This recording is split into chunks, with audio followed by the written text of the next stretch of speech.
Hello and welcome to another bit of midweek motivation. And it feels very Jackanory like if you're old enough here. I'm sat down on a stool. Crucially, I got such good feedback last week off when I read a chapter, not a chapter, a paragraph from the book, that it resonated with so many people. And people bought the books and I gained clients from the back of it. So clearly, my life and my challenges and what I did to overcome these challenges are very relatable, and I only think it's right to share. So chapter 8 here is the mother of all tests, and there's a short paragraph here that I think is really relatable. It seems like there were so many lows and obstacles to be dealing with that I was simply beyond fed up of constantly having to fight my corner. Just give me a bloody break, I'd say on more than one occasion. And on more than one occasion, I did also question my route with regards to my career. The stability and the security that it offered over those 13 years was something that I was craving for. But I remained firm. My parents and wife might even say I was being a bit pig-headed, but it was a direction that I wanted to head in, and I kept that in sight. Okay, so if you want to get a copy, by all means do. What's crucial about that is that we are we not, wanting the stability, the security, the normality, the routine of what we're used to. It seems like we've literally had the rug pulled from under our feet, and we're trying to have to learn this as we're going along, which is what we're all doing. We've never been here before. It's a very challenging time for us. But crucially, over the time from when I tried to take my life for a second time to where I pretty much, it was at a moment where I just realised I've got through this and I'm all the better for it.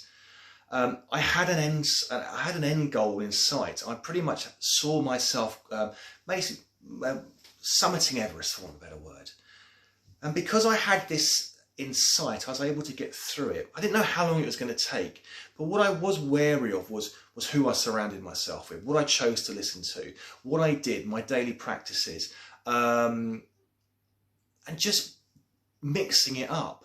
Because we have basically two sides of the fence we can sit on. We can sit on the side of the fence where what's going on in the world is an absolute disaster, an absolute catastrophe, and a 250,000 people have lost their lives, which is upsetting to say the least. And we can dwell on that.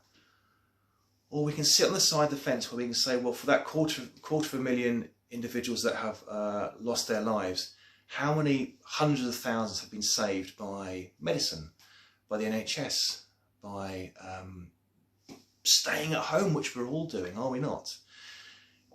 And that will enable us to get through this that much quicker.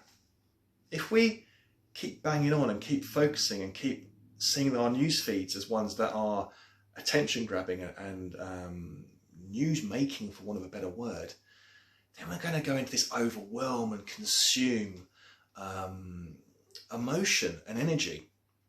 And for me, my energy had been so rock bottom, and I was trying to pick myself up every day from where I was to how I got through the end of it. And that was purely by allowing myself to realise that I'm not ill, that every day I'm getting better, and that every day, most importantly, I was moving away from driving into that central reservation at 50 miles an hour. And that made it easier for me to cope with, because every day I was getting one step closer to where I wanted to end up. It's a bit of food for thought. We are getting closer to the end line. It's one day closer to the end line. That's powerful stuff. So if you want your copy, you know where to get it from.